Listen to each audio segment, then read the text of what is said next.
On a cold Colorado morning, a woman drives through Daniels Park. She was a foster parent, and she had several kids in the car. And she looked out, and it appeared to be a female body in the fields.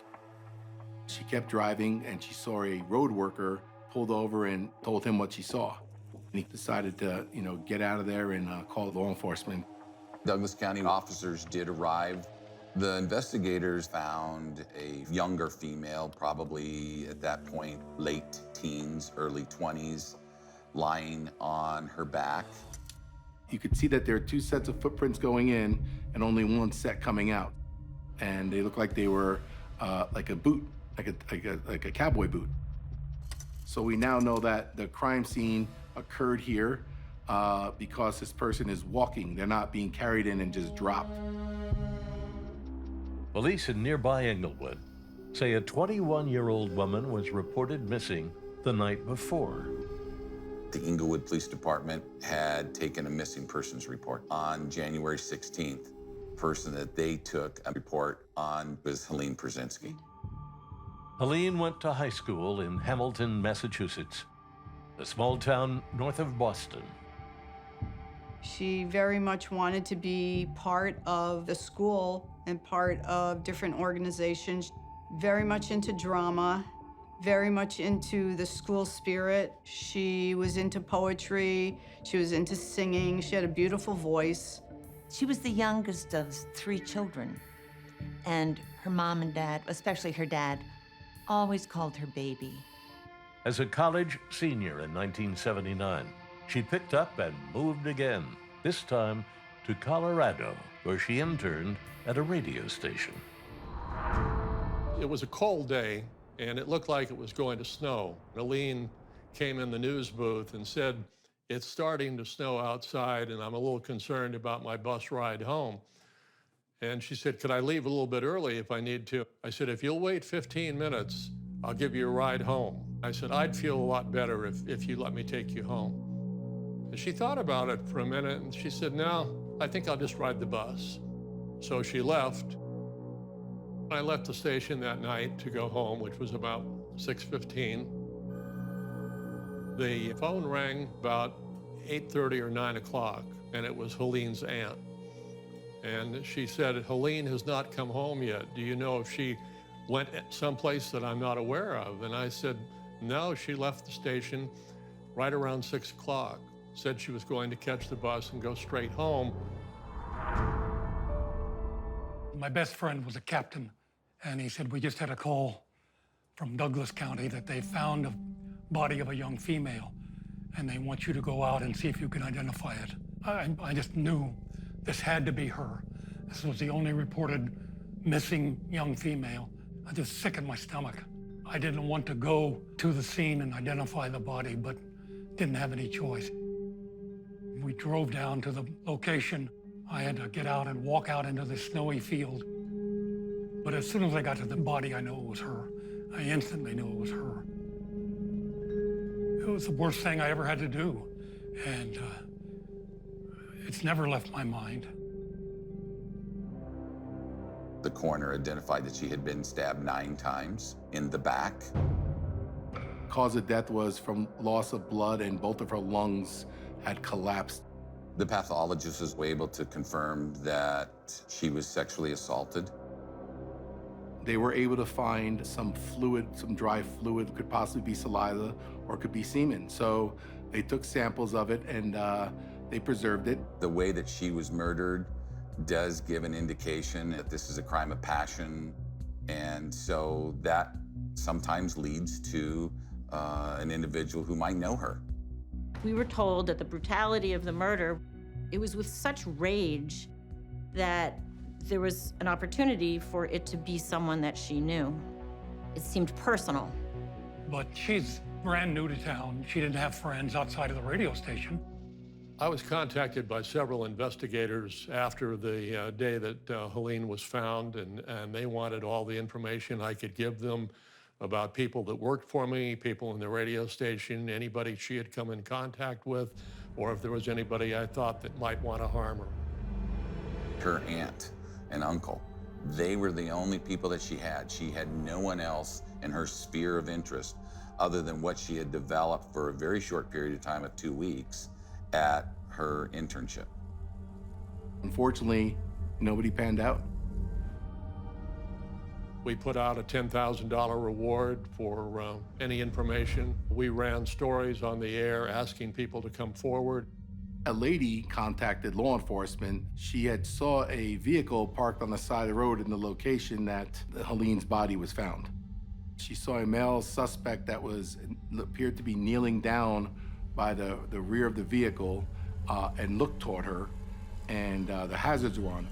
Investigators used hypnosis and a crime scene sketch artist to develop a composite of a suspect that she thought she had seen.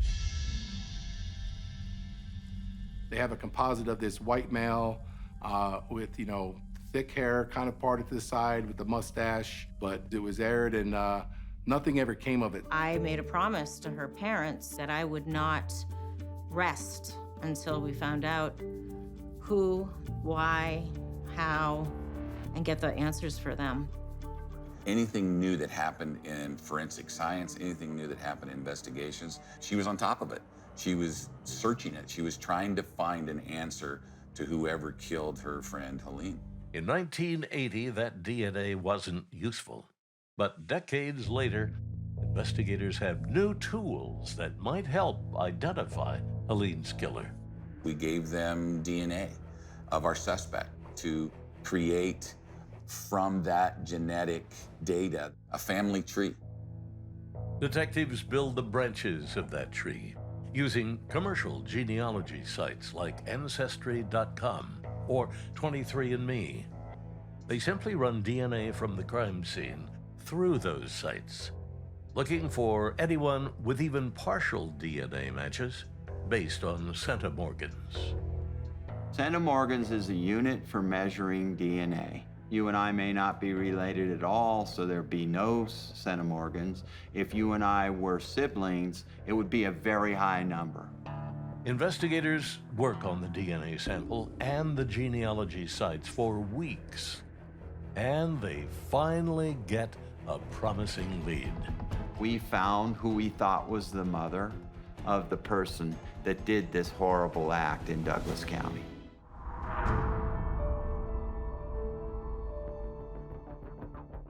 She was the mother of multiple kids, but the women could be thrown out right away. They didn't commit this crime because it was a male sample. It was a semen sample. But by all accounts and all records, she didn't have any boys. When detectives question the woman's relatives, they get one step closer to the truth. They discover she'd given up 2 sons for adoption. My genealogist and this detective dug deeper. And what they came up with was a very old newspaper article about a reunion between this woman and her son. And in that article, they mentioned another son. Now we knew she had 2 boys. We were able to eliminate one of the sons very quickly because his DNA was already in the CODIS DNA system, and there was no match. The younger brother that we focused on, his name was Curtis Allen White. Mr. White had committed a rape before 1980. He had gone to prison for that rape. In fact, he used a knife.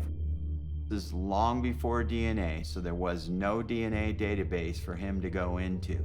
He served a very short sentence for such a violent crime, and then he paroled to Colorado.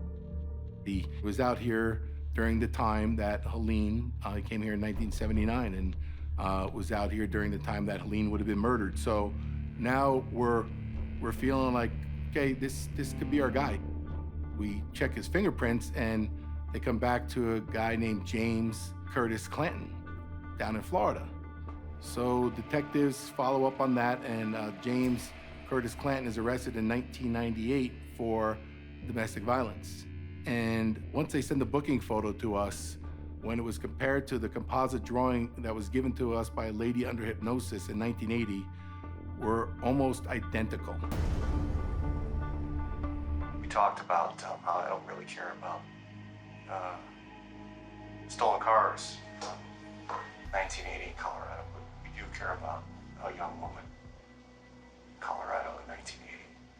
And we want to show you a picture of her and see if you recognize her.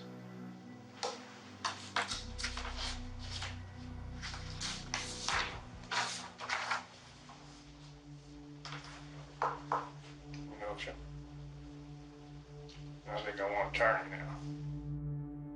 You see him look at it, and his demeanor changed. Investigators are now certain they are face to face with Helene's killer. We actually do have a warrant for your arrest for first-degree murder and kidnapping. For what? First-degree murder and kidnapping. You got the wrong guy. We actually have your DNA in her and on her. When the sergeant said your semen was found on her and in her, he kind of paused and just said, "Oh." I think that was a very pivotal moment in Mr. Clanton's heart. So at this point, you are under arrest. We're going to be turning you over to the custody of the Union County Sheriff's Office at this point, where you'll be held without bond pending extradition. Police arrest James Clanton on the spot. Police bring Clanton to Colorado to face murder charges. During the flight, he opens up about that night in 1980. Do you remember what you were wearing? No. Would you have been wearing cowboy boots, shoes? I'm sure I was wearing cowboy boots. What made Helene the right target? Faith.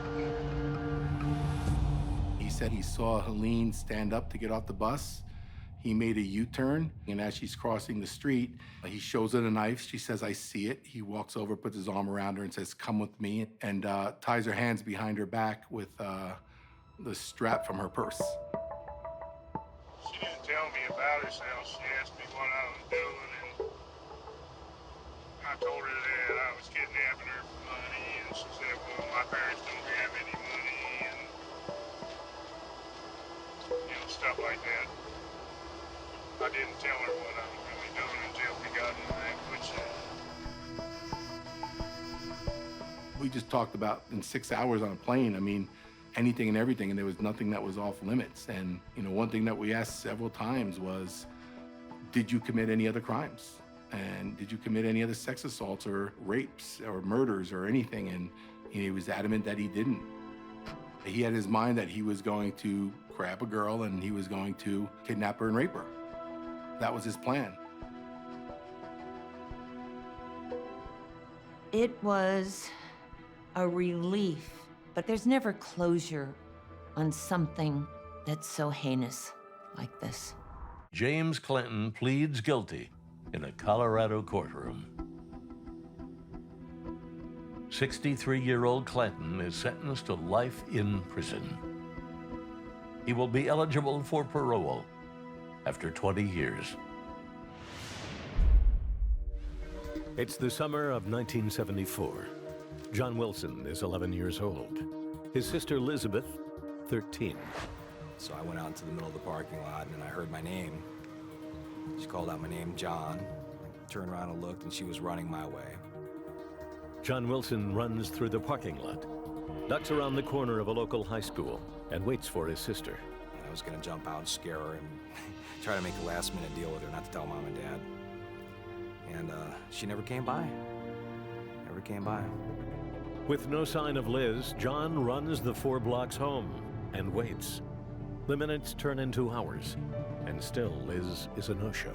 Officer Randy Politis catches the call. We received a radio call on a missing child from the Prairie Village swimming pool parking lot.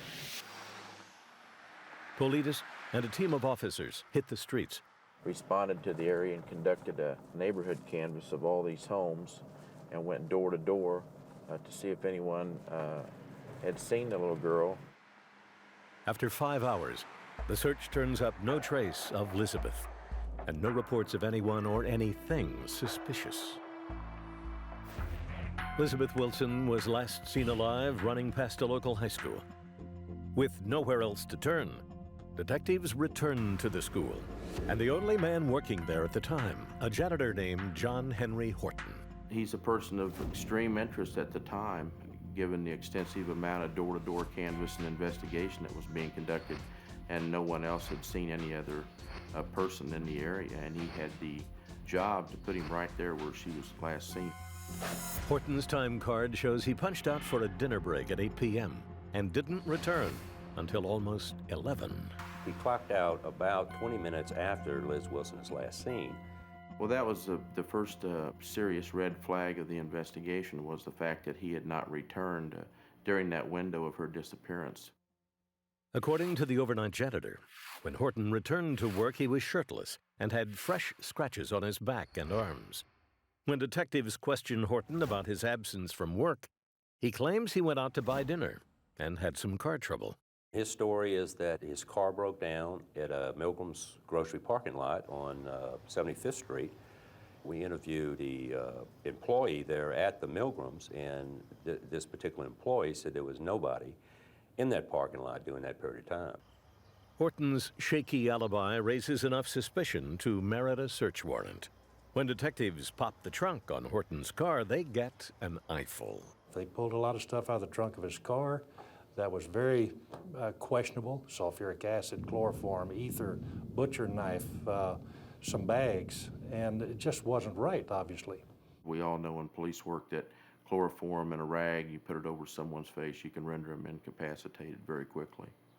And at that time, I was very concerned about the fact that we had a possible homicide on our hands.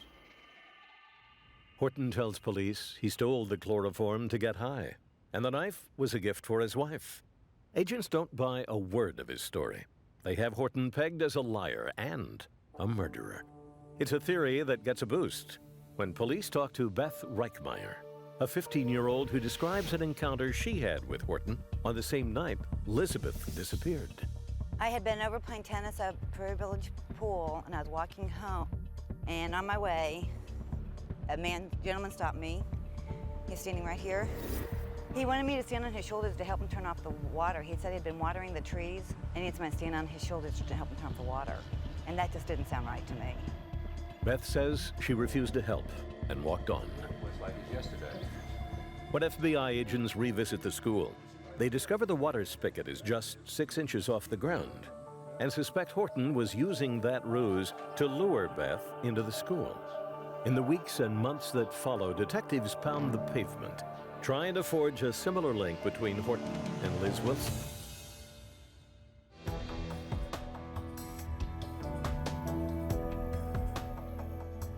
"9 miles from the spot where Elizabeth Wilson vanished is a vacant field.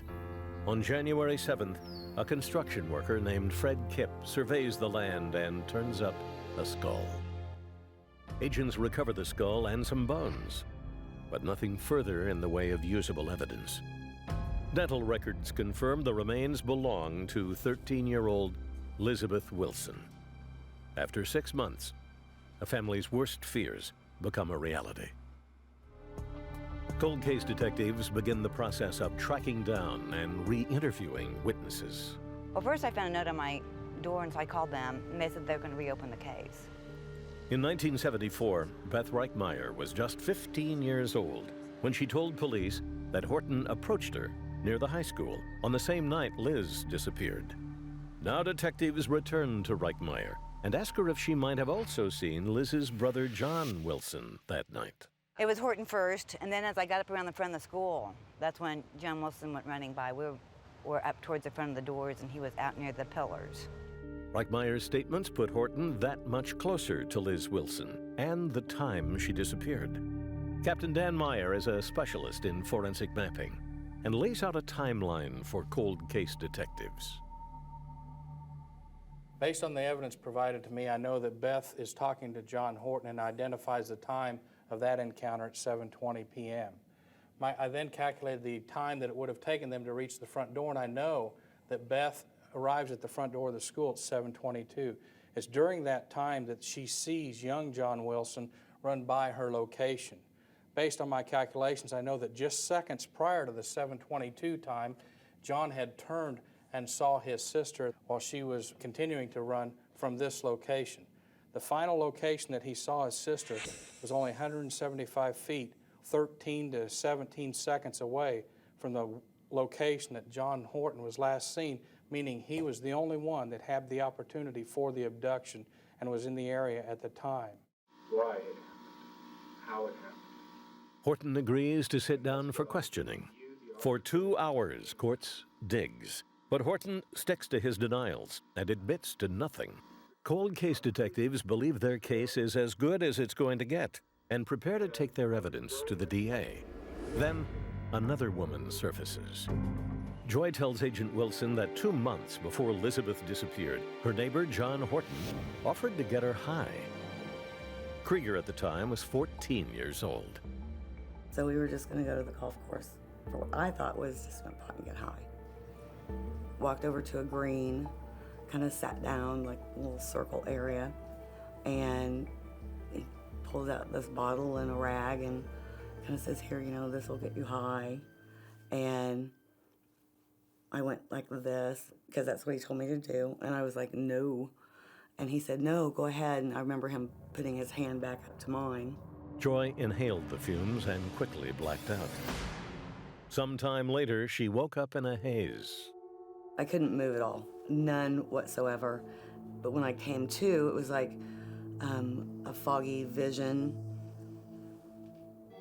But it's like I couldn't move, I couldn't say anything. Before she could do anything to stop Horton, Joy blacked out for a second time. I have no idea how I came to, but when I did, my pants were being pulled up and zipped. I kind of went out again. When I came to again, I remember sitting up and just violently throwing up. Joy found her way home and made a promise to herself that she would never tell a soul. She was very upset by it and explained to us that we were the first people she'd ever told about this. Detectives believe the attack on Krieger to be a blueprint for Horton's abduction of Elizabeth Wilson and the final piece in their case against him. On October 15, 2003, Horton is arrested and charged with the murder of Elizabeth Wilson. Our theory was that she was solicited by the defendant to come inside the school to turn off a water hose. He took her into a TV room inside the high school, had the chloroform with him at that time, had a knife with him at that time to threaten her in case she struggled or fought with him, and then he subdued her through the chloroform, rendered her unconscious, and then removed certain clothing for the purpose of fondling her. In the process of doing that, the chloroform, instead of rendering her unconscious, ended up killing her. After 6 days of testimony, the case goes to the jury. Just 2 hours later, they are back with a verdict: guilty in the first degree. The look on his face when they announced guilty, it was priceless, because he was stunned. For the family of Elizabeth Wilson, the verdict means justice, 30 years in the making, and a small bit of comfort for a brother who wonders how different things might have been. I often wonder how it would have been growing up with her in teenage years and getting old. But I'll see her again in heaven.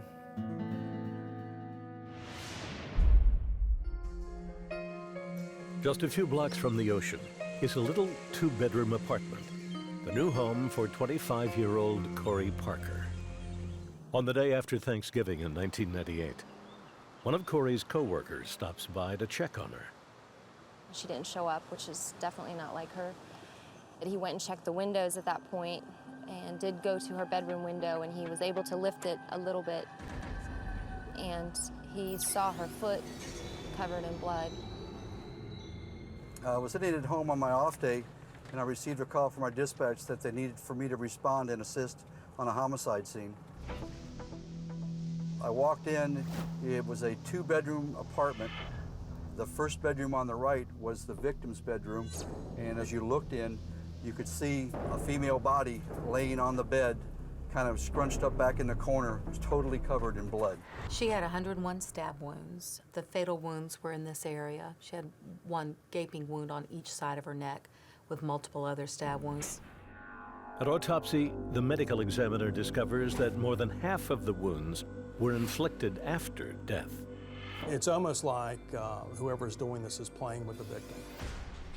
In 1998, Lou Iliopoulos is an investigator with the Duval County Medical Examiner.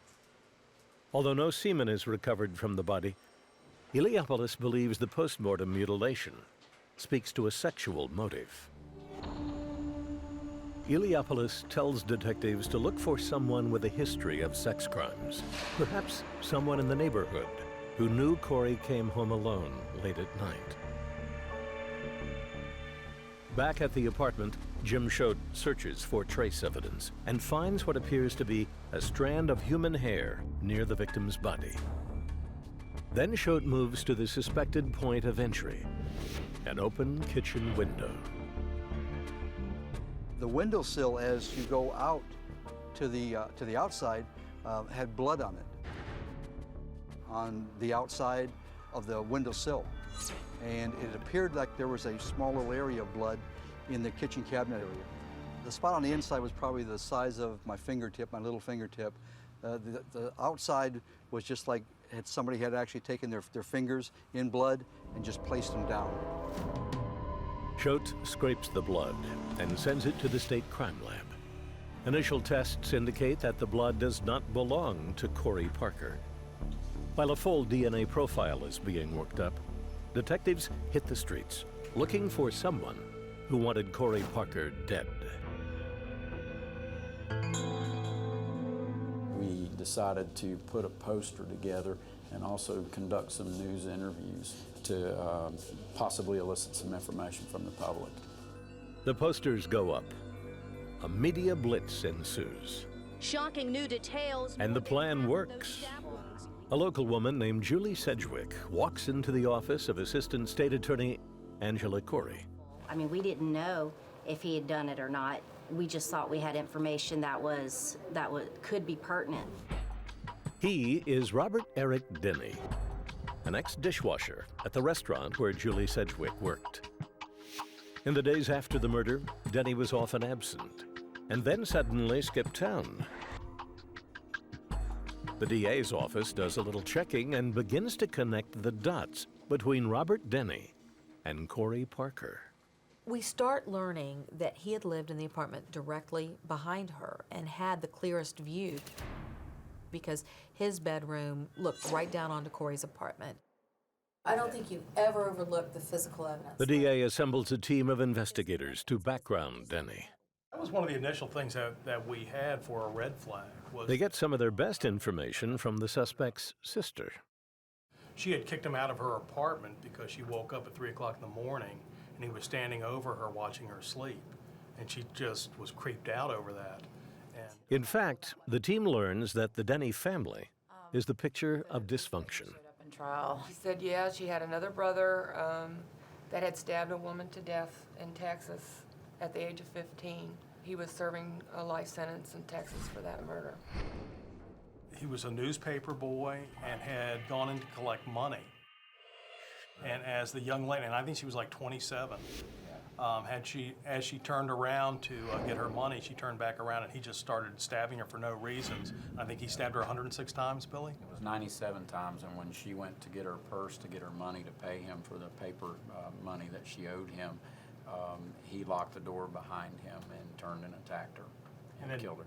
And Billy had said that was his greatest hero. Robert, growing up, was his greatest hero. And so now it started to make sense in terms of the stab wounds, the multiple stab wounds, and drawing that, maybe this was something trying to imitate his brother. Hey, have you ever...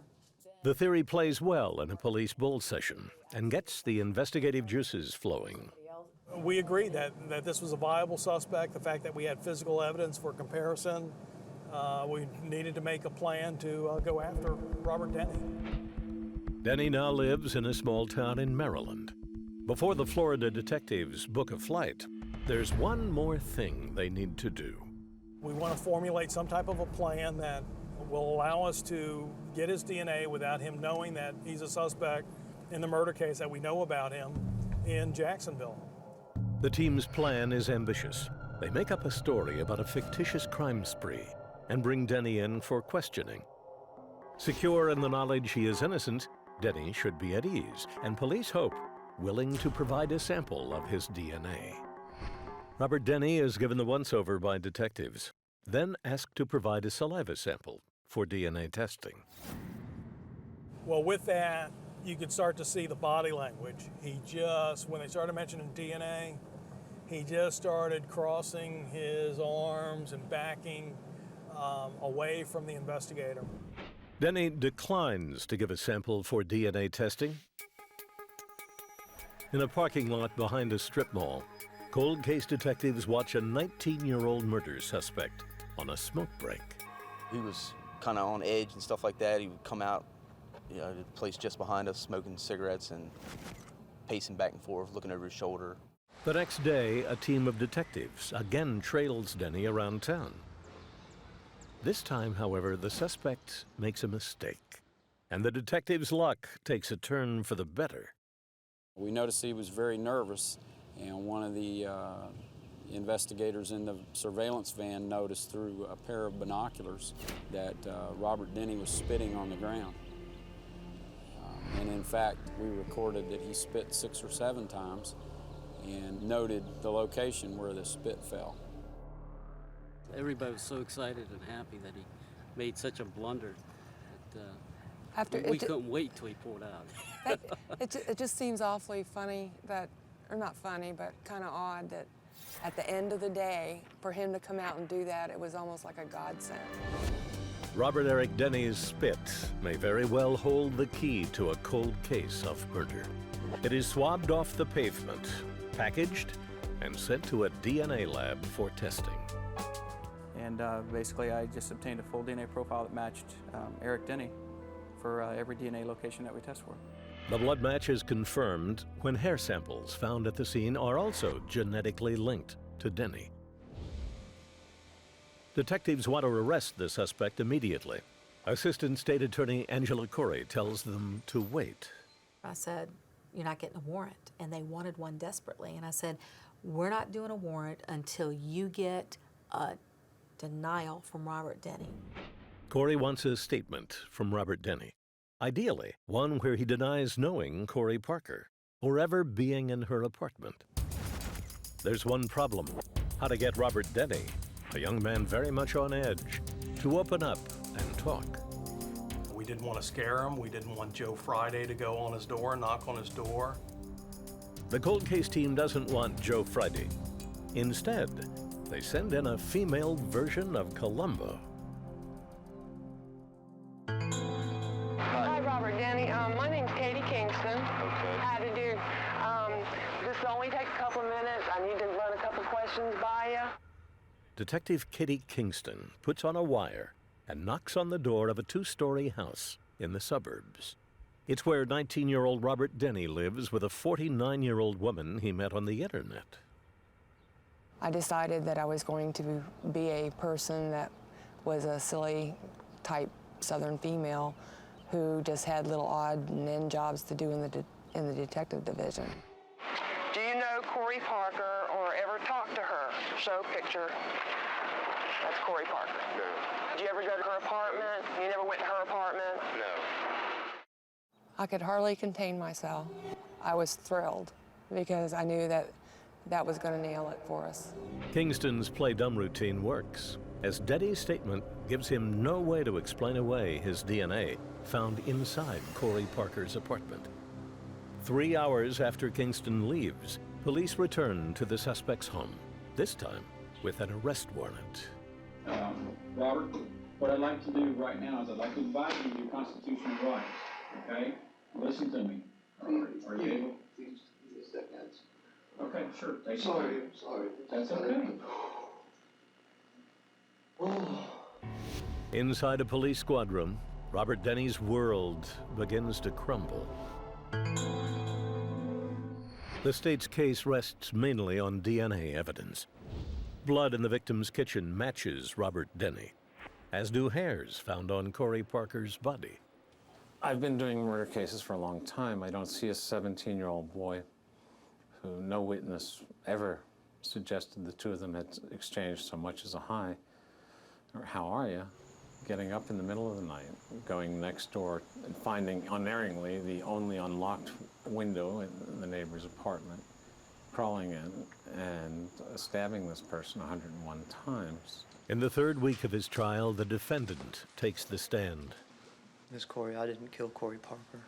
How did your forcibly removed hair get on her bloody, rolled up underwear next to her body?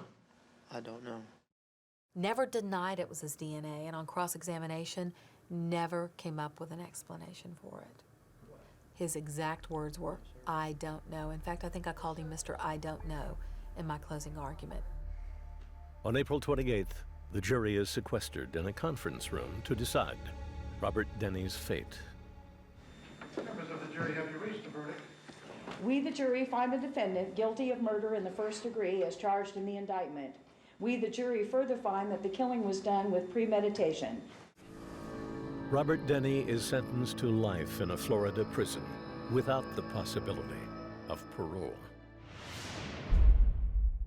On October 17th, 1982, Michelle Basil is 13 years old and at home when the phone rings. At the other end of the line, her sister Kim. And she just said that she was in trouble and she needed to come home. She was standing in the shower, so no one would know she was on the phone.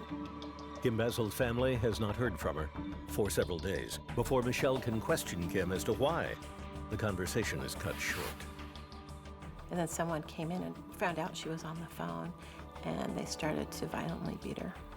And the phone dropped, but it didn't disconnect. And then they started burning her with cigarettes. I could hear it, begging them to stop burning her. I just listened as long as I could, and then finally someone hung the phone up. In 1982, Michelle is barely a teenager and badly frightened. She tells her mother about the phone call and about Kim. I contacted the police, and they told me I had to wait the 2 weeks to file a missing person. They considered her a 19-year-old runaway.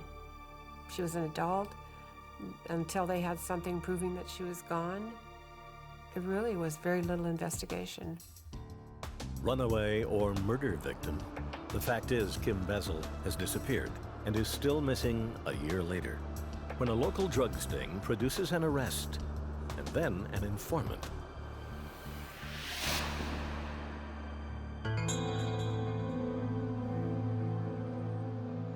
This person had heard that Kim had been killed and went on to tell me that Esther Benita Cahoot and John Santmeyer were two of the people that were involved in killing Kim. The group that we're talking about, the older participants, were constantly setting up crimes, using younger people so that if someone got caught, it wouldn't lead to their arrest. They were very good at it. These families were infamous since the first day I came on the police bureau in the late 60s. It's just a way of life with them. According to Goodale's informant, at the time she disappeared, Kim Basil was Danny Longoria's girlfriend and had been used by the family in a massive shoplifting scam. I think at one point during this investigation, the store informed me that they believe they may have lost up to $250,000 worth of merchandise before they had figured this out. They set up a surveillance with video surveillance and captured this on film. Caught by security cameras, Kim Basil was looking at possible jail time, and according to the informant, reportedly asked the Longoria family for protection. She told them, "You need to help me, and if you don't, I'm going to go to the police and I'm going to tell them about your cocaine trafficking, the safe burglary, and these thefts from Fred Meyer." Wrong thing to say to these people. We knew she was with some very bad people and young and somewhat naive and probably in over her head. Goodale believes the family viewed Kim Basil as a potential informant and decided to get rid of her. In November of 1983, he sits down with Linda Estes, a detective from neighboring Clackamas County, and a woman familiar with the Longoria family. Estes and Goodale decide to approach Danny Longoria and see if he will roll over on his cousin Esther or his crony John. It's something the Longoria family is famous for. They like to tape record other criminals and use that for barter should they ever be arrested. And instead of going to jail, they wanted to trade something. Danny Longoria does not disappoint. The moment he hears the name Kim Bezel, Longoria proclaims his innocence. In the next breath, he agrees to a police wiretap. He agreed to make some tape-recorded phone calls to the suspects in the case and to any witnesses in the case that might have information. Longoria first calls on Esther Cahoot. Lawyer, said that I killed that broad and that you had the police That's a story. That's a story, swear to God. That's an absolutely made-up story. You have nothing to worry about. You did absolutely nothing. I mean, I have no contact with you or nothing. That's not the point. I don't want them to put a bum beef on me, man. Esther isn't talking, even to her cousin Danny. Then more stories begin to surface about Kim Bezel and a wood chipper. We heard rumors on the street that her body had been run through a wood chipper. Joe Goodell and I did some follow-up investigation in regards to that. And interviewed the owner of this wood chipper and looked over the grounds. And I mean, I could envision finding pieces of body parts that have been through a chipper out here. We never did, thank goodness. Fargo Revisited never gets a chance to play in the Great Northwest. Instead, Goodale and Estes come up with exactly nothing. No body, no evidence, and no one in the family willing to talk. At least, not yet. On a winter afternoon, Detective Gary Muncie sits across from John Santmeyer, an alleged member of the Longoria crime family, now sitting in jail on a probation violation. Santmeyer has asked for the meeting and wants to talk about the 1982 murder of 19-year-old Kim Bezel. There's perhaps a crack in the foundation of this group of people, and he was privy to that, and he wanted to get his word in first, probably to benefit himself. What I do remember, the night, I'm not sure of the night that it was, I was awakened by Esther. Esther is Esther Cahoot, Danny Longoria's cousin and second in command in the Longoria operation. John Santmeyer lives with Esther and her 3 sons. She had asked me to help move the body, for which she had already called her brother and her son, which is Roy and John, and she had showed me the body, for which down toward the lower part of the body, which would have been groin area, was a big wet spot to where I automatically assumed that she was dead already. He said that Esther, Roy, and John, and himself had carried her out of the house in the sleeping bag, stepping over other kids that were asleep on the floor, out through the garage, into the back of the pickup truck, and that Roy and John left in that truck with the body in the back of the truck. And from there, I had went back to sleep, and that was that.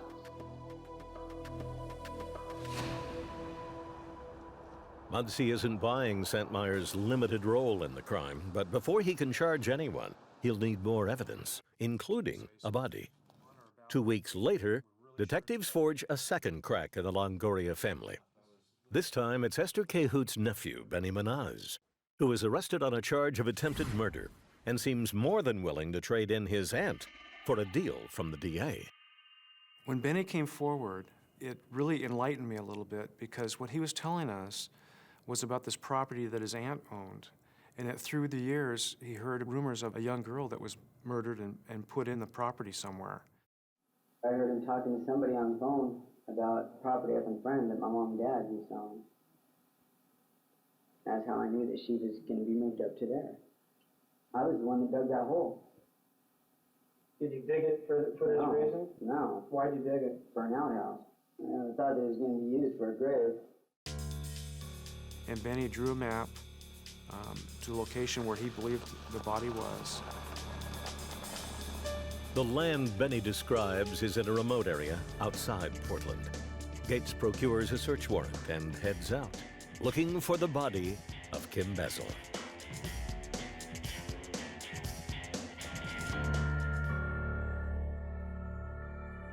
We knew from the very beginning that Kimmy was in a sleeping bag.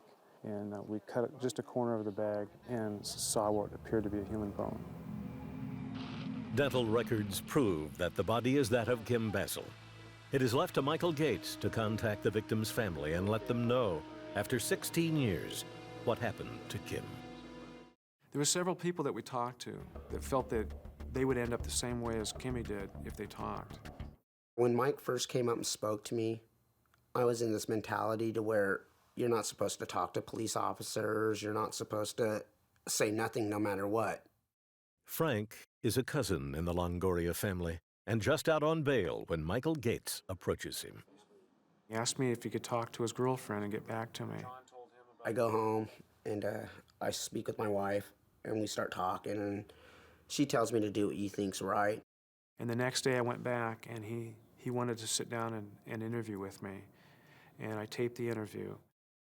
I was drinking with this associate, John Satmeyer, and he was a little intoxicated and he started talking about how he smothered her. He says, I smothered her with a pillow on a couch. When you say her, how did you know it was Kim? He said her name. He said that he smothered Kim on the couch of my aunt's home and that she was fighting for air, and he said he took her to the mountains and put her in a pre-dug hole. Frankie was another piece of the puzzle. He was polygraphed as to what John Satmeyer talked to him about, and he passed with flying colors. On March 19th, 2000, John Satmeyer is arrested for the murder of Kim Basil. Gates, however, is not yet satisfied. He believes Esther Cahoot, second in command of the Longoria family, was intimately involved in the crime. I wanted anybody that was involved in this case in prison. And we knew she was involved. I just couldn't prove it at the time. Inside the county jail, investigators turned the screws on John Satmeyer. Police believe Satmeyer and Cahoot had beaten and tortured Kim for hours. According to Satmeyer, Kim was tied up in a sleeping bag when he and Esther decided to kill her. Esther came up to me and said, "Hey, let's just do it this way." She's in the sleeping bag. She brought me into the front room, showed me Kim was in the sleeping bag, all zipped up. The only part that was shown was her head. And he showed me how he held her down until Kimmy stopped struggling. And there was such a struggle in it that during the portions of the time where Kim kept saying, "I won't tell, I won't tell, I won't tell," I said, "Esther, I can't do this." So we switched spots. And I didn't sit on her arms while Esther sat on her face with the pillow. I basically just grabbed around her so she couldn't move her arm. And once she stopped struggling, they held it down for a couple more minutes to make sure she was dead. Why did Esther want Kim dead? To show off Danny on that, hey, when you know it's done, I can do this, hey. Esther Cahoot is indicted for first-degree murder. She pleads guilty to manslaughter and is sentenced to 9 years. John Satmeyer pleads guilty to murder 1 and receives a sentence of life with the possibility of parole after 10 years.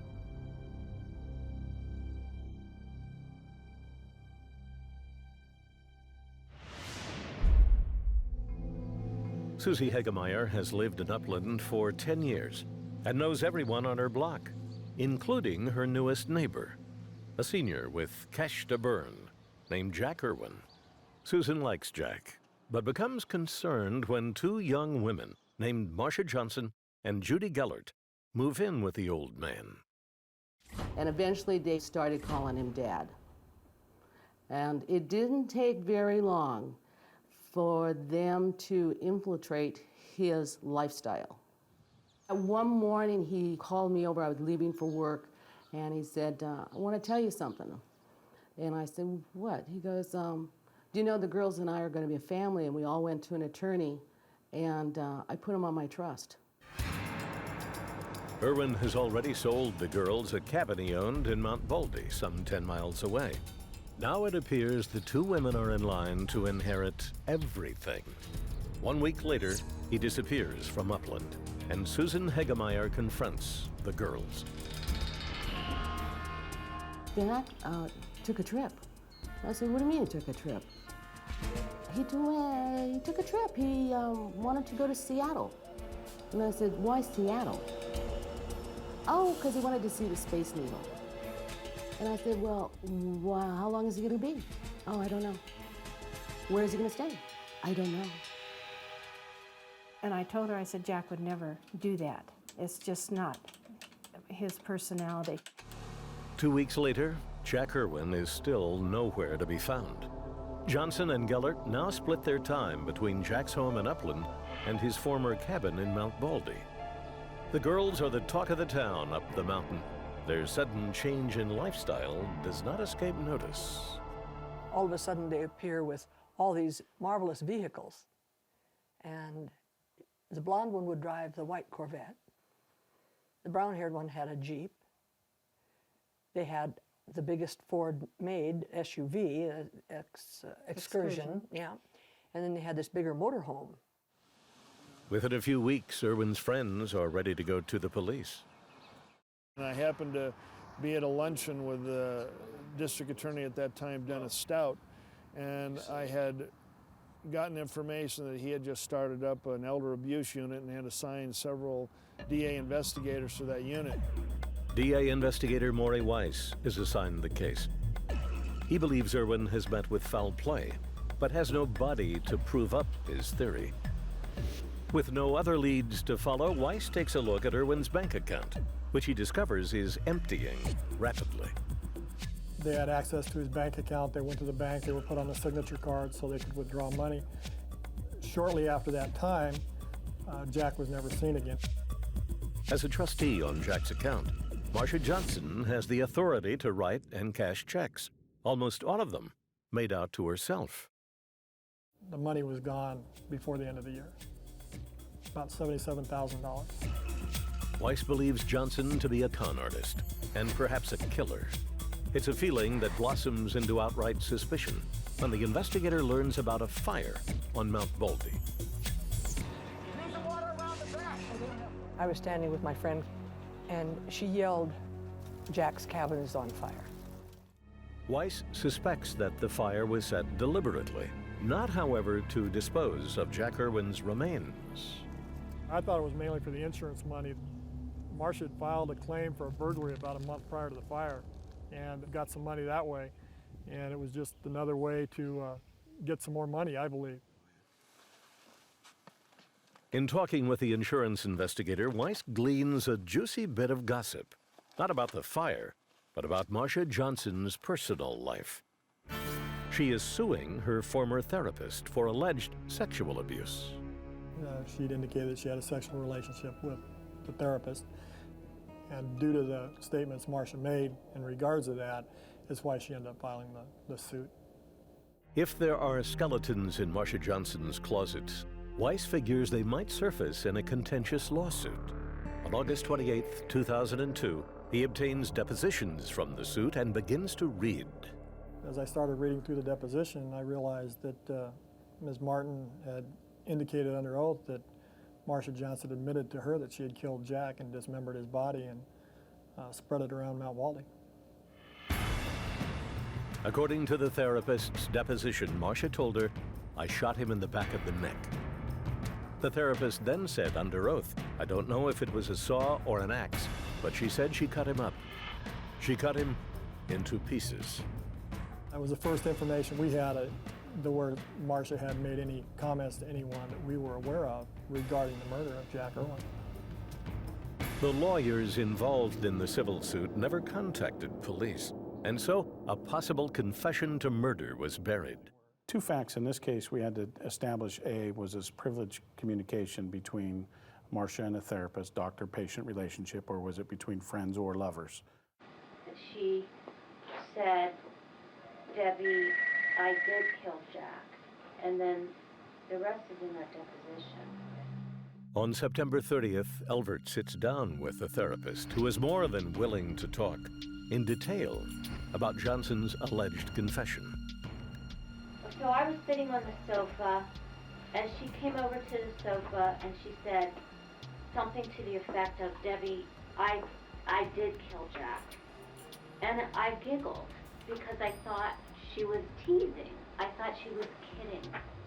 And she established clearly that they were no longer doctor-patient relationship, and that she had stopped by, and it was during that evening that Marcia admitted to Deborah Martin that she in fact killed Jack Irwin. She said that he was helping her either chop wood or move wood, and he turned around and called her dirty girl. And that made her very angry. So she went into the bathroom, and she said, she sat there and said something like, I'm gonna kill him. I'm gonna kill him. And she went and got the gun, and she walked outside, and his back was toward her, and she said she like aimed, like put the gun up, and I shot him.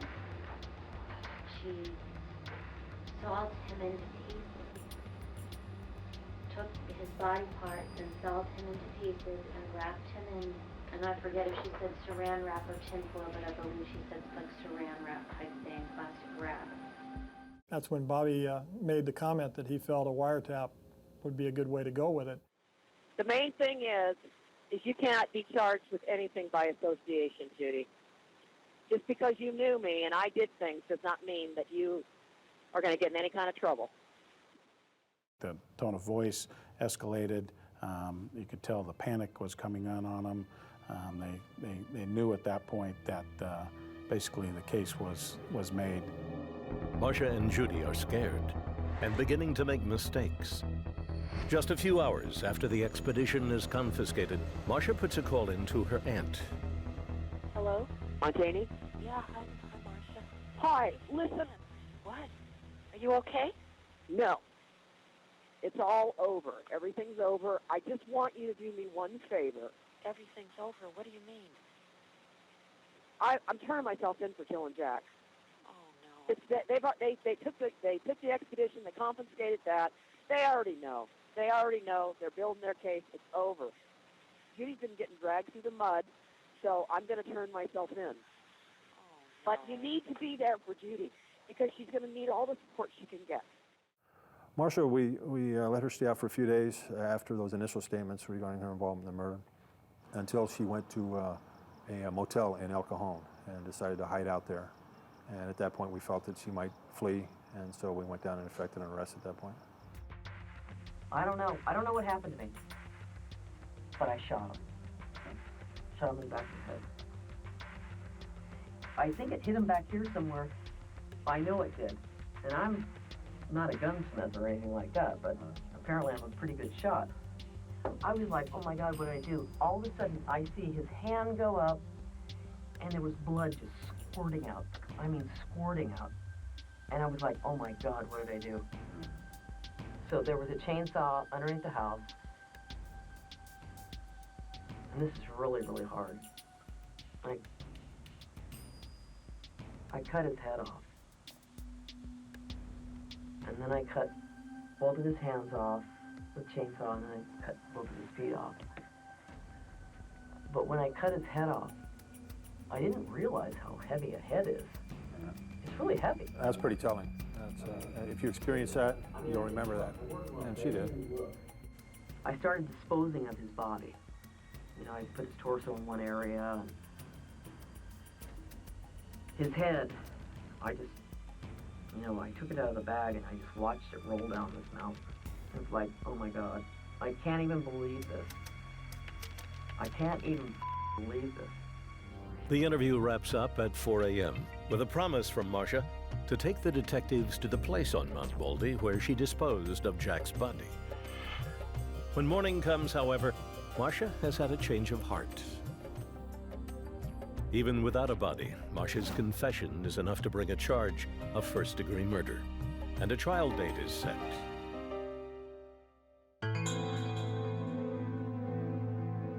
Since Jack Irwin first disappeared, Johnson siphoned more than $100,000 from the senior's bank account, buying a Corvette, a Jeep, and an RV. As for Judy Gellert, cold case detectives cannot prove that she took part in the planning or execution of the murder. She was a lot more culpable than I think the case proved against her. Gellert pleads guilty to receiving stolen property and is sentenced to 5 years of probation. I think they're the worst of all the culture we have out there of people preying on the innocent, so to speak. Here you have this elderly man that took them in off the street, and they repaid him by killing him and stealing everything he owned.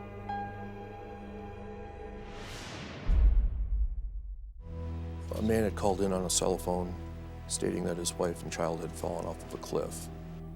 He went on to say that he didn't know if they were dead or not, but he could hear them gurgling. The man on the phone identifies himself as Bob Duke, but cannot give Alvesteffer a good fix on his location.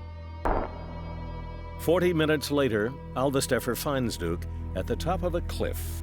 In a heap on the rocks below lie Duke's wife, Leanna, and his 5-year-old son, Eric.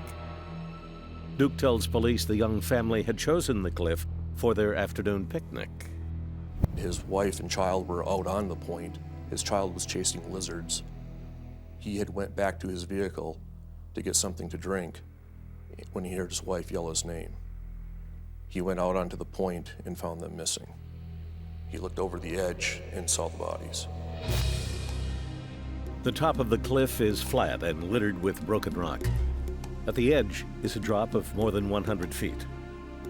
Duke tells Alvesteffer he tried, but was unable to get down the cliff to check on his family. The Green River Fire Department is called to the scene. Unlike Bob Duke, they find the slope surrounding this particular cliff to be less than treacherous. We went about 30, 40 yards north and walked down the hill to the victims. It wasn't real easy. It's pretty steep terrain, very rocky, a lot of loose rock, but it wasn't that difficult. We've dealt with worse. All of the rescue personnel, however, have an uneasy feeling about the deaths of Leanna and Eric Duke. None of them are convinced it was an accident. It just didn't seem right. The whole deal, the whole situation was not right in my mind. Several things bother the crew. First, contrary to what Bob Duke claims, the cliff itself is not hard to negotiate. In fact, it only takes rescue workers a few minutes to walk to the bodies. Second, there is Duke's attitude at the scene. Not what you would expect from a man who has just seen his entire family killed at an afternoon picnic. He seemed very nonchalant at the time. To begin with, I was attributing it toward shock, but the more conversation that I listened to him have with other people, it didn't sit right with me. Beyond Duke himself is the cliff and its obvious dangers. Common sense tells the workers a mother would never take her child anywhere close to its edge. With no hard evidence of foul play, the deaths are ruled to be accidental. Bob Duke collects $60,000 in life insurance, and the case is closed before it ever gets a chance to go cold. The case stays closed for 2.5 years, until Bob Duke's best friend tells police of a conversation he once had with Duke.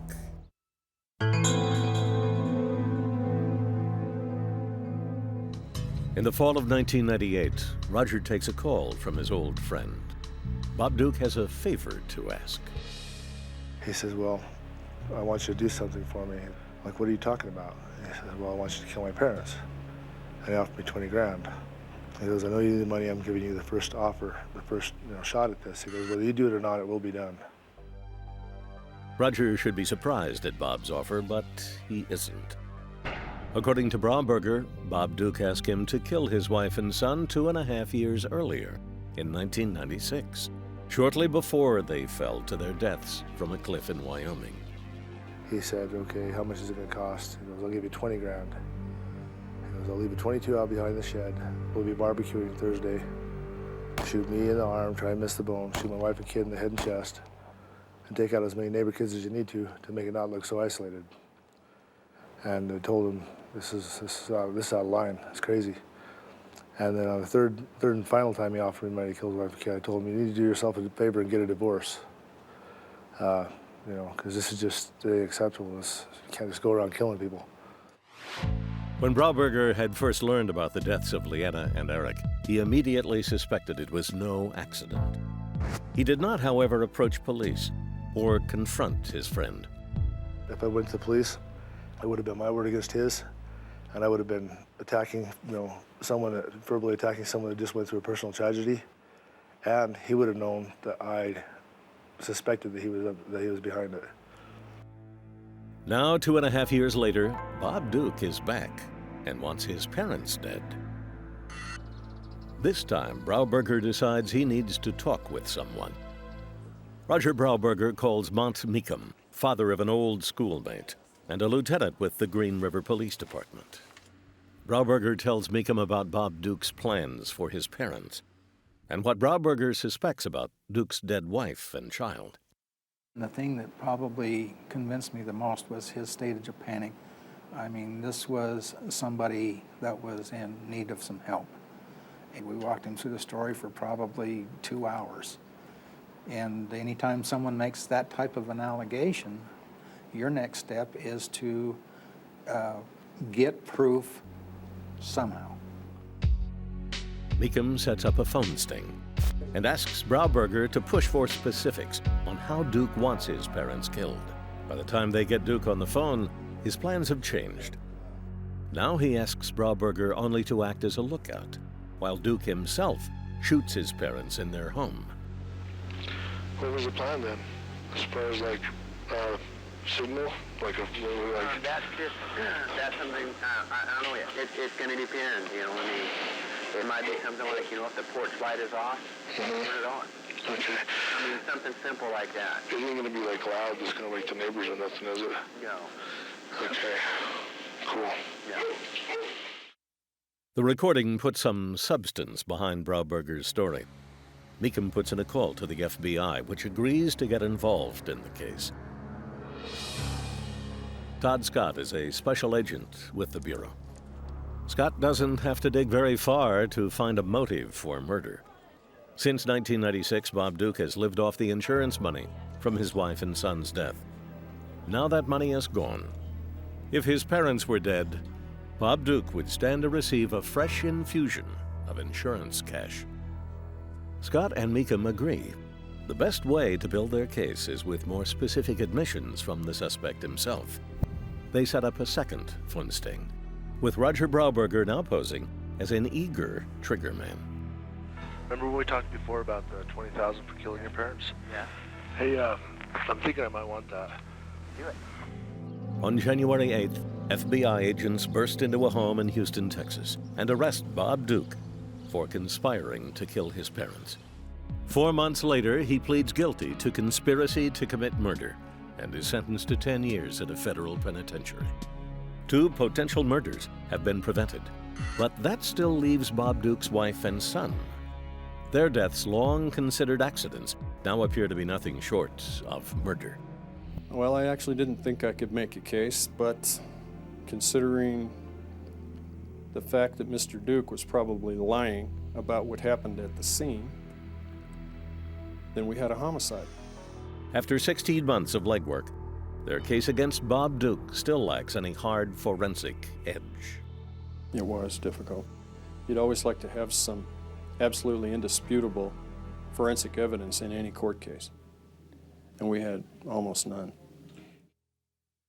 The case against Bob Duke is not perfect, but as good as it's going to get, and in the eyes of investigators, well beyond any reasonable doubt. With indictments for murder in hand, the state prepares to try Duke for killing his wife and son. On August 12, 2002, Bob Duke's murder trial begins.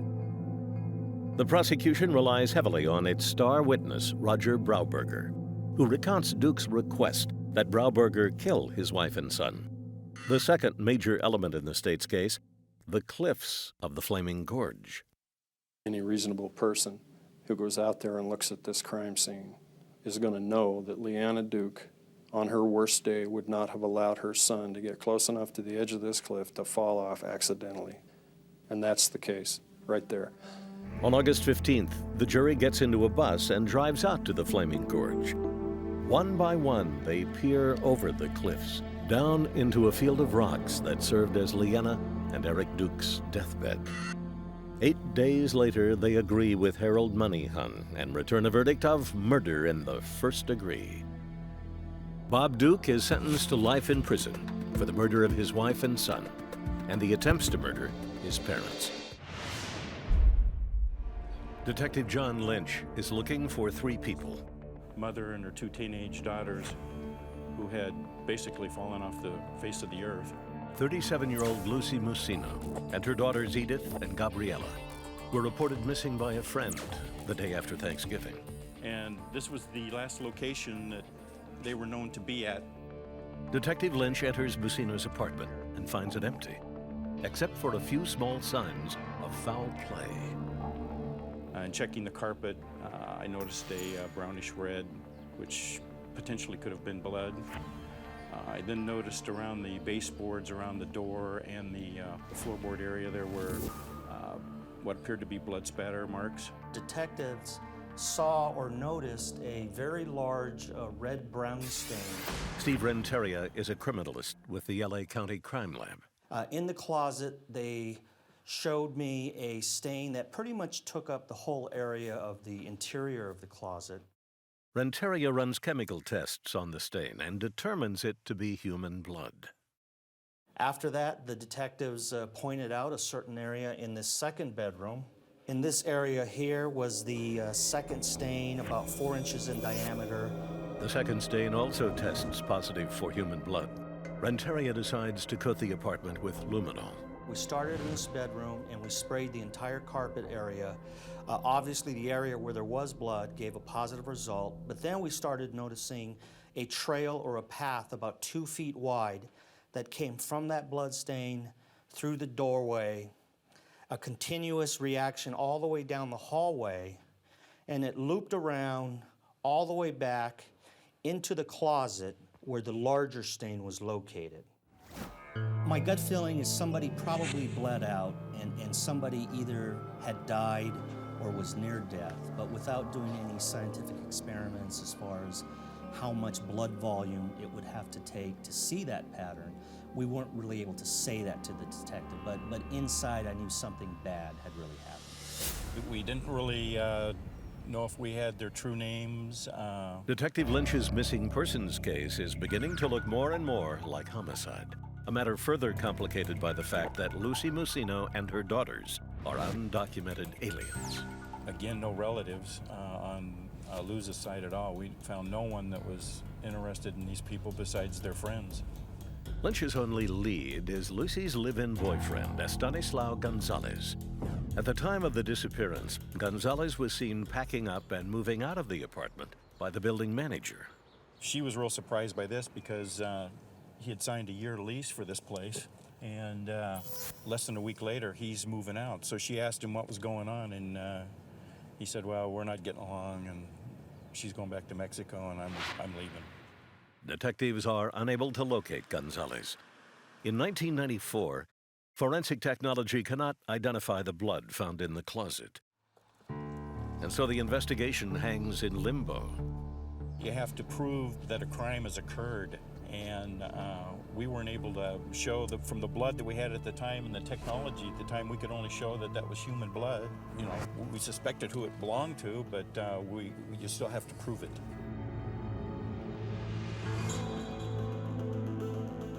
This is the cold case homicide room of the Downey Police Department. Sergeant Jim Elsasser is closing in on retirement when he decides to take a shot at one of Downey PD's most puzzling cases.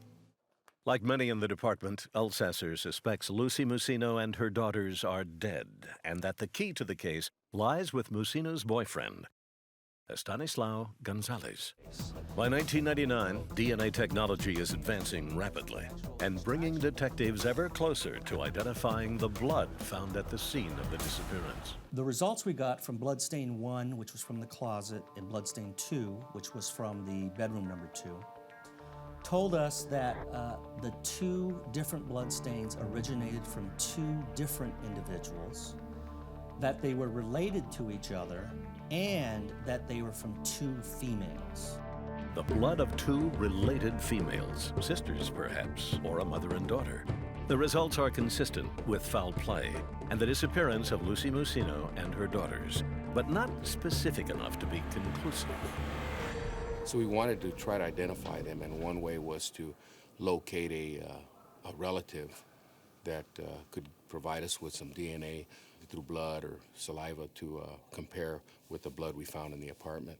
And what we learned after talking to the investigators, that there were two living children from the missing mother that were possibly with the suspect in Las Vegas. The suspect in Las Vegas is Estanislao Gonzalez. Gonzalez fathered 2 of Musino's 4 children and abruptly skipped town with them when Lucy went missing.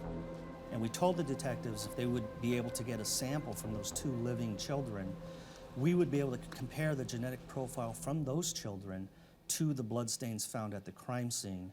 And it would tell us, number one, if one of them could be the mother of the living children, and by default, the second stain would possibly be the daughter to that particular mother. Downey detectives pack up and head for Vegas, gambling on a hunch that saliva samples from Lucy Musino's children will help unlock the mystery of her disappearance. We came to the trailer and we decided to knock on the door and use a ruse that we were Child Protective Services. Linda Turner is a detective in Las Vegas, called in by Downey PD to help make contact with Estanislao Gonzalez and his children. He was very cooperative. He told us that we could look around his trailer, that we could talk to him, that we could talk to the kids. And I began questioning him about the conditions of the mobile home, the children, whether they're attending school regularly. Normal questions that a social worker following up on something like this would normally ask. The trailer was dirty. There was food, but it was very disorganized. There was dog feces inside the trailer. I asked him, by the way, where's the mother of these children? And he appeared extremely startled. And we asked them, where is your mother at? And I remember the twins just staring at us kind of blankly. They said they didn't have a mother. 2 weeks later, detectives re-established contact with Gonzalez's children at a local Boys and Girls Club. So we came here, told the twins we needed to do a health check on them. They remembered us. They were very cooperative, and we took 1 swab from the female and 1 swab from the male. Back in LA County, Steve Renteria compares the children's DNA to profiles developed from the bloodstains found at the suspected crime scene. What we found out was the DNA results from the 2 living children were consistent with being the natural children of the bloodstain we found in closet number 1. So by doing that, we were able to establish that that is where the mother bled out in that particular crime scene. Cold case detectives believe they know where Lucy Musino died. Now they prepare to take down the man they suspect killed her. Detectives know Gonzalez is headed to the Boys and Girls Club to pick up his children, and that's where they plan to take him down. Gonzalez walked out of the Boys and Girls Club with the twins. He walked towards his car. As soon as he got in the vicinity of his vehicle, we stopped him. When I first mentioned to him that I wanted to talk to him about the disappearance of Lucy Musino, his jaw dropped and everything came tumbling down on him. He was very startled. Detectives took him away across the parking lot to another vehicle, and my partner and I stayed with the twins as we already had a rapport with them. They were obviously upset seeing their dad being taken away. We stayed with them, comforted them. Are you accusing me that I killed him? Or? I'm accusing you of murder, Tony, and I want to know what happened. I laid some things out to make him believe that we had a whole bunch of evidence that would implicate him in these murders. Let me tell you something, you do a lot of things to a body. You burn it, dismember it, do all kinds of things to get rid of a body. But you know what? Tiny, minute particles of DNA will still be around. Even if you bury it, we find stuff like that all the time. Tiny. DNA. 3 little letters that appear to have a big impact on the suspect's demeanor. We can prove it. Okay, now you can prove that I killed these people. Yeah. Did I did this with my own hands? Did I kill these people? Yes, you're involved in their murders. He stated, you think I killed them? You think I killed them? Well, he did that. He was motioning in a stabbing manner. Or did I personally kill them? You gonna answer, what's this? With a knife or whatever? Did you kill him with a knife? Okay. With a gun? We don't know. Huh? I don't know, I mean, you motioned like this, what does that mean? Okay, I'm sorry for this, okay? Why be Next sorry time for I'm it? gonna go like this, and then you go like this. How about that? You made the motion. Okay. Okay. Well, we are talking about people being murdered. People could be murdered all kinds of different ways. I didn't kill them. I was not present when they were killed. I didn't witness anything. Okay. I only witnessed my kid. Okay. Okay. And I'm gonna tell you something. Yes. You are gonna be booked for a triple murder. That's You fine. were involved in That's it, fine. and we're gonna show it. Okay. Okay? Okay. So we're gonna deal with Do it it. that way. Do it. You Okay, already that's it. basically Do it. Okay. confessed to this whole thing. Confess. Short of saying I am- you killed them, you moved them bodies. You were responsible You are for the out of bodies. your way. You don't know took what you're them out of talking there. about. You And you're dumped the saying- bodies in a riverbed, and you're trying to tell me you had nothing to do with it. This guy is My friend, stupid. you're done. It's very You're stupid. done. Gonzalez is booked on the triple murder and enters a plea of innocent. As his trial date approaches, however, the suspect has a change of heart. It was a death penalty type case, and his attorney approached this attorney's office, and eventually he confessed to these murders. In a one-page statement, Estanislao Gonzalez admits to the murders and to dumping the bodies in the Nevada desert. I think that was the biggest surprise of the whole case was when we found out. Details of Gonzalez's confession square with police department records of 3 Jane Does discovered on March 26, 1996. The burial site Is right here on this corner.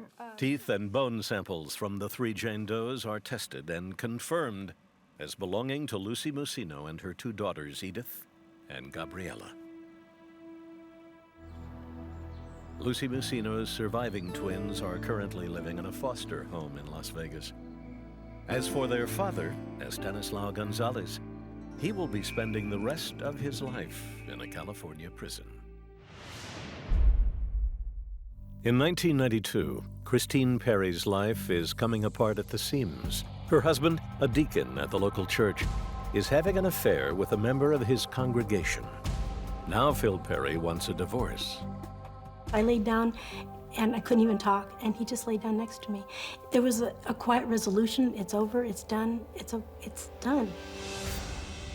Phil Perry leaves the house the next morning. The day after that, Christine discovers her husband has vanished and talks to police. The question specifically was, do you know where your husband is? Does he always tell you where he is? And I said, no, I don't always know. And the officer said, okay. That was enough. He got the message. He understood that things weren't okay. Police generate a missing persons report. 3 days after Phil Perry is reported missing, Detective Emerson drives south to Tijuana. On a residential street, he finds an abandoned white Chrysler. In the back seat, the body of Phil Perry. It appeared from the evidence that he had actually been pushed down and the gun went off or shot him in the back as he was being pushed down. Emerson asks Customs to determine when Phil Perry's car crossed the border. He also requests that Customs check on 2 people who might want Phil Perry dead: his rumored lover, Lisa Bragg, and her husband, Carl. According to Customs, Carl Bragg's Jeep crossed the U.S.-Mexico border the day Phil Perry was reported missing. Emerson brings in Carl Bragg to ask him why. And then he asked me a bunch of questions about, Phil Perry and Lisa, and did I know about his murder and his disappearance, and at that time I was saying no, I didn't know nothing. Bragg's home and business are searched. Emerson finds a stash of love letters written from Phil Perry to Lisa Bragg. Carl admits to finding the letters and confronting his deacon about them. Phil denied everything. Even when I told him I had the letters, he said, no, it's not what you think. It's a sisterly, brotherly love of Christ. It's not what you're thinking. You're thinking of the lust and the flesh. He says, and we got a spiritual love. Carl, however, reads something different in the letters. They mentioned that they were in a hotel room and they made love. It was in detailed. I was angry, I was hurt. Mainly more hurt than angry. I was hurt because I trusted this man a lot. Philip Perry and I were very close friends. He was like a spiritual advisor for me. I could talk to him about anything. Emerson wants to charge Bragg with murder. However, he has a problem. He had a bunch of alibis. Number one, he'd never been to Mexico in his life. Number two, he was busy that night. Carl can prove he was at a hospital with a sick child the night Perry disappeared. Carl Bragg, it appears, could not have killed Phil Perry, unless, that is, he had help. Detective Emerson returns to the church parking lot where Phil Perry was last seen alive, and a story about a woman who claimed to have car trouble. An unknown female, described as a short Hispanic female, needed a pair of jumper cables. Mr. Perry retrieved the jumper cables, went with her. She came back a short time later and delivered the jumper cables back. No one seemed to know the person. We asked the priest if he had ever seen her before. He stated that he had never seen her before, had no idea who she really was. Emerson wonders if the woman might have acted as Carl Bragg's accomplice and somehow helped to kidnap Perry. It's a theory that goes nowhere for more than a decade until the mystery woman resurfaces with a vengeance. Liz Miner is Carl Bragg's stepsister. Liz feels the heat and begins to wilt just a bit. As police suspected, she did meet Phil Perry on the night he vanished. According to Liz, it was Carl Bragg who pushed her into the meeting. Scott showed up at my house. Scott Harrison. Whatever his last name is. Scott Harrison is a friend of Carl Bragg. According to Liz, she and Scott Harrison drove over to the church parking lot. There, Liz approached Phil Perry with a story about car trouble. We were standing by my truck talking, and the next thing I know, Scott is standing next to Phil, and I jumped because I got scared because I didn't see him come out. And he told Phil to shut up, and he had a gun. Scott has some sort of tape or something, and he puts it over Phil's mouth, and he forces Phil in the back seat. Scott points the gun at me, and he says, "Get in the car." And then the next thing I know, I hear a loud bang in the car. My ears are hurting, and I go, and I jump, and he's all, "Just f***ing drive." And I'm like, what, and I'm shaking, and I don't know what to do, and I'm like, I need to go home. She was done at that point. Stick a fork in her. Liz Miner is booked on a charge of murder. Carl Bragg is now known as Carl D. Tommaso. I did not kill him, and I'm not going to admit killing somebody when I didn't kill somebody. What did you think was going to happen? Them to scare him. How were they going to scare him? Scott was just supposed to tell him to stay away or else. You already told me that you always know that Scott had a gun.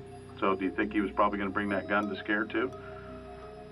Pretty safe assumption, right? It's probably a safe assumption, but I don't think you'd ever, I'm not saying you would know that he would do that. But, I know for a fact Scott Harrison carried a gun with him at all times. Okay. Carl knew that he was armed and basically admitted that he sent an armed guy over to go slap somebody around. But what you're telling me is realistically, honestly, is that you knew Scott was armed, or always armed, and you told him, go slap around Phil. Mm-hmm. And this was a very crucial part of the investigation and in the case was finally he had admitted his involvement, that he, in fact, as we believed all along, has set this whole murder in motion. Cold case detectives have the man they believe set up the hit on Deacon Perry and the woman who acted as bait. But what about the alleged trigger man, Scott Harrison? When we first knocked at the door, he was pretty surprised. Initially, he said he didn't know anything about Perry's death and had never driven a man down to Mexico in the backseat of a Chrysler. But after a few minutes of thought and reflection and convincing from his wife, he decided to tell us a different story. We are going to go to Mexico. Who's driving what? Carl and Bob are in the Jeep, and I'm in the white car. Any problems at the border? Customs, U.S. guys, Mexican guys? Nothing. Other than your heart pounding in your chest? Wishing I was somewhere else. All I saw was the body there. Any blood? Yeah, there was. And you yourself didn't pull the trigger on that? No. For cold case detectives, the denial doesn't really matter. A murder charge is in Scott Harrison's future. We filed murder charges and special circumstances of lying in wait and kidnapping against Carl DiTomaso and Scott Harrison and Elizabeth Minor. In 2001, Mike Ramos is the DA assigned to the Perry murder. He focuses on Liz Minor, who cops a plea. She pled guilty to manslaughter and kidnapping and went to prison for 11 years. Carl Bragg DiTomaso opts for a trial. I didn't want the man killed. I never ordered the man to be killed. I didn't kill him. I told somebody to go talk to him, not to kill him. That is essentially DiTomaso's defense. The DA, however, tells a different story. They parked in a dark area. Scott Harrison was hiding in a dark area. They brought the tape to put over his mouth. He had a gun with him. And when you bring those types of items to simply scare somebody, it doesn't make sense. No, they were there to lure him away and murder him. A jury finds the state's case persuasive and finds Carl DiTomaso guilty of second-degree murder. He is sentenced to 15 years to life. In July of 2005, Scott Harrison goes on trial. His defense attacks the credibility of two people who point the finger at Harrison, Carl DiTomaso and Liz Minor. The defense works, and Scott Harrison is acquitted. And he is innocent in the eyes of the law. 11 p.m., and the dark heart of winter comes calling, rolling up against the locked doors and windows of Columbus, Ohio. Inside a frame house, 23-year-old Christina Ruth hears a noise outside and opens her back door. I went ahead and opened the door, and suddenly this person came into my doorway, and I went to shut the door, and he reached out and slammed the door open. The man forces his way in, turns out the lights before Christina can get a look at him, and attacks. We made it to the living room. It's where he had his hands around my neck, and he was choking me and was beating my head into the floor. And he kept saying he was going to kill me. Christina Ruth has a choice to make and chooses life. She submits to her attacker, who begins to tear at her clothes. Meanwhile, Christina lets go of her physical being and retreats into her mind. After 3 hours, the rapist leaves. Christina dials 911 and is taken to the hospital where semen is collected. As Columbus police work the case, the victim braces for a long investigation. And there just really wasn't much for them to go on. And I knew that even with DNA, it's just like a fingerprint. Unless you have a person to go with that, it doesn't help. Within weeks, leads are run down and out, and the case goes cold.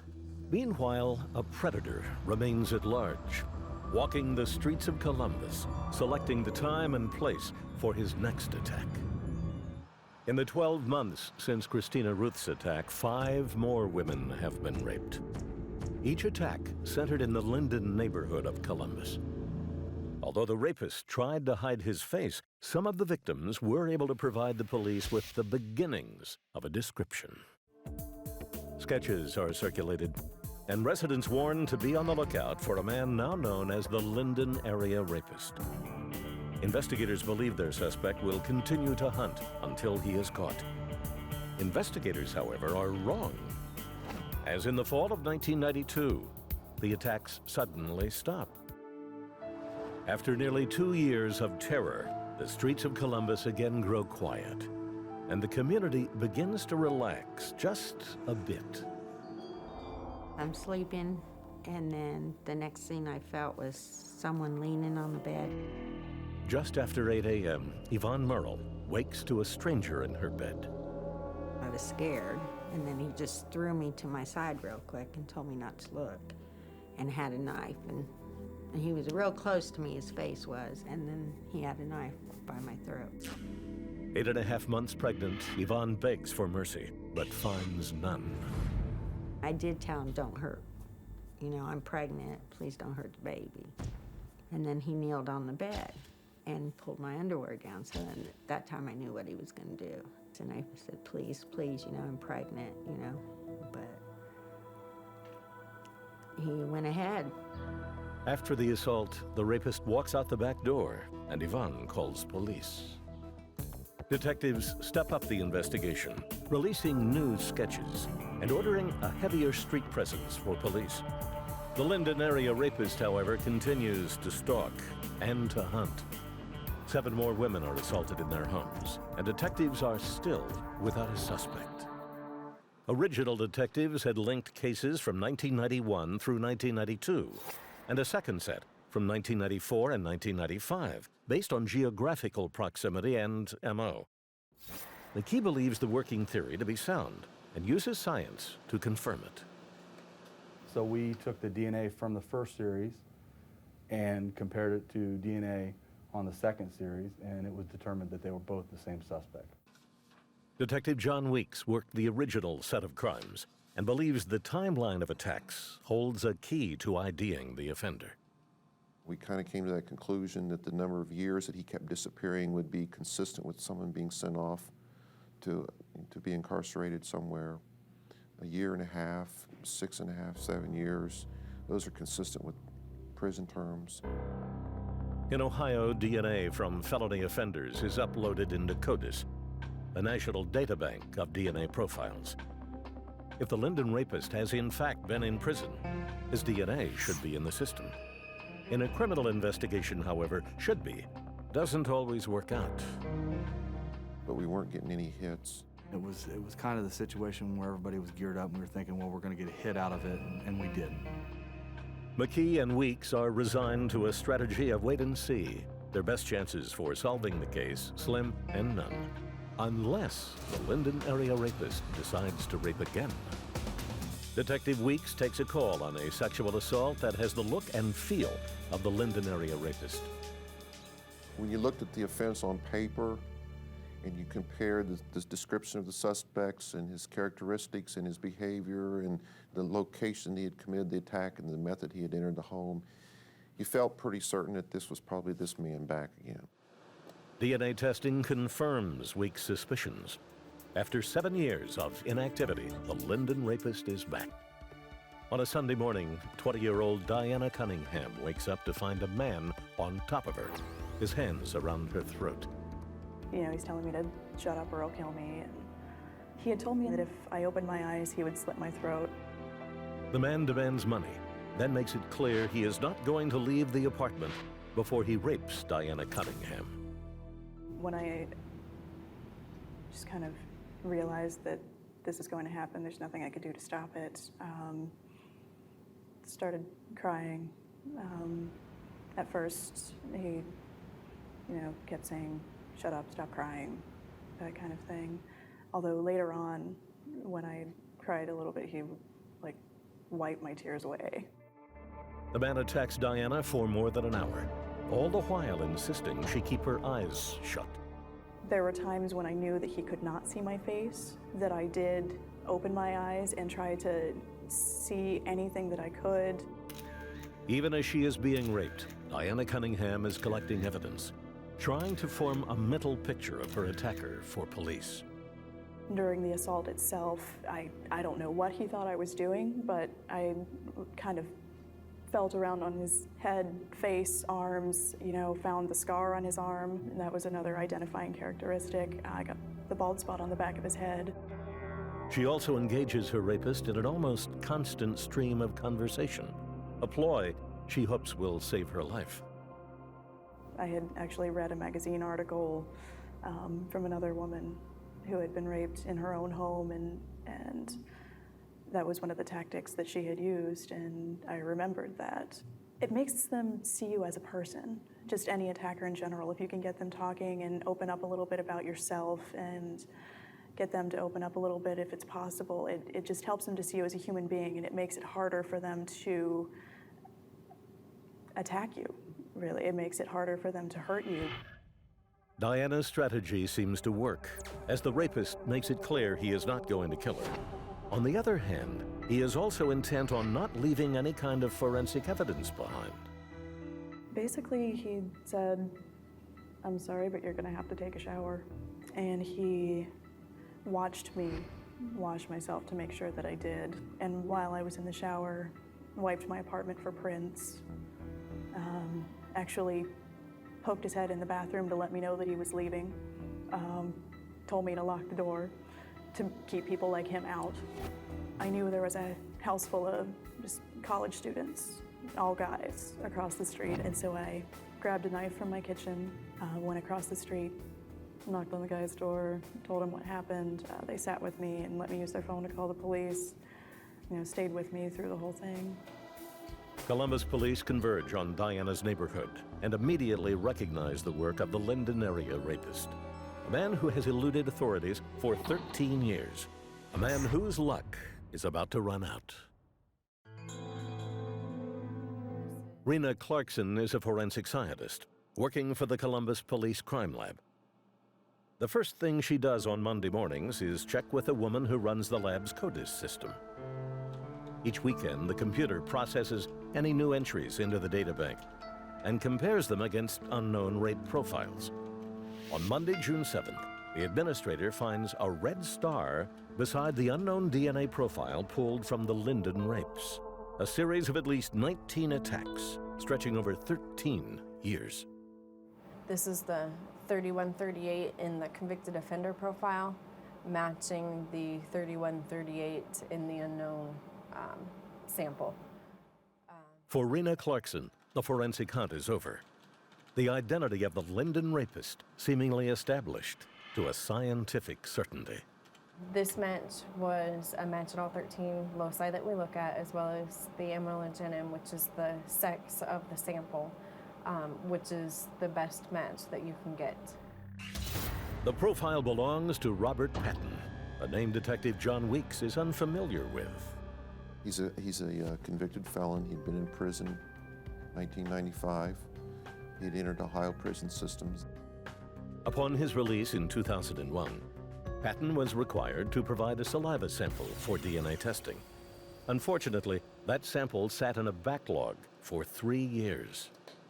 So it had been stockpiled somewhere for some reasons that beyond me to explain. And it had never been taken and processed and entered into that indexing system until 2004. In the meantime, Robert Patton continued to rape women. I believe the system failed, not advising law enforcement agencies that, yes, we're swabbing your suspects, but we're not running the test from the swabs. And that was never given to us, and that's the failure of the system. Detectives now put their frustrations aside. With a warrant in hand, they pull Patton off the streets and sit him down for some Q&A. I mean, I'm not going to dispute any of them, period. Well, some of them we know are you, without a doubt. Okay, well, probably, maybe all of them is me. I'm not even talking about the burglaries, I'm talking about the other rapes. All right, tell us where some of these other rapes are. That night, Patton hops in a van with detectives and leads them on a tour of a 17-year career in crime. And detectives discover that Robert Patton's penchant for rape is far beyond anything they have ever imagined. He took us to 69 locations, and of those, 39 were the rapes and 30 of them were burglaries. And the list that we were looking at and working from primarily was 17 known rapes. During the drive around town, Patton has graduated from terrorizing women in Columbus, Ohio, to one of this country's most prolific serial rapists, eventually being linked to at least 37 sexual assaults. Weeks deposits him in a jail cell and prepares a long list of charges. When he walked into the courtroom, the first thing he said was, let's get this party started. and he's got this smile on his face, and he's smirking, and the judge asks him, how do you plead? And he smiles and says, guilty as charged. In his first court appearance, Robert Patton has not changed his story a bit. Still fully cooperative and willing to plead guilty to the Linden rapes. The next time he appears in court, however, Patton is singing a different tune. And he said, well, I'm not going to plead to anything. I want my trial, and I want it today. Despite Patton's confessions, Domus must now prepare for a trial. 7 months later, jury selection is underway when Patton suffers another change of heart. He pleads guilty to 58 counts of robbery and 76 counts of rape and assault, and demands the judge give him a lot of years in jail time. At one point, he said 50 years isn't enough.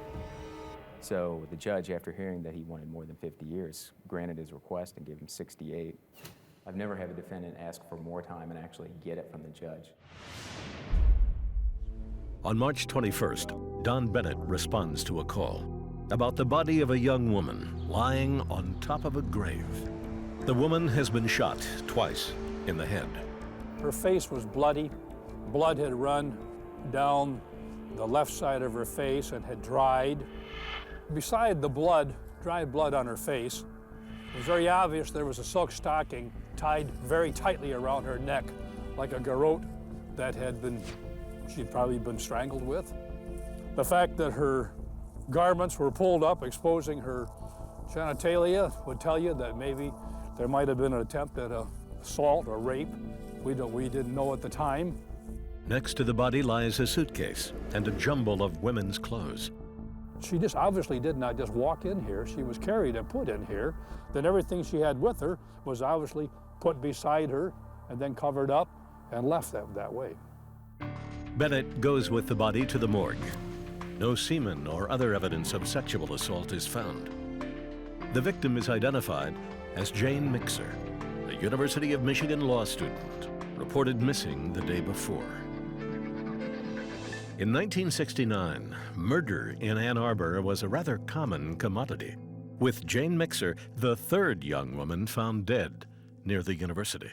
Although she was shot, she still had the pantyhose wrapped around her neck. So, of course, that was what happened to the prior one. So, of course, that would sort of lead you to believe it was the same person. By midsummer, the death toll stood at 7. Speculation aside, the only thing they know for sure, the investigation is fresh out of leads. Jane Mixer's murder goes cold, is packed away in the archives of the Michigan State Police, and largely forgotten until 30 years later, when the science of DNA resurrects the case and raises more questions than answers. This envelope contains the pantyhose that were on Jane Mixer's body at the time she was found. The victim's pantyhose are of special interest to Schroeder.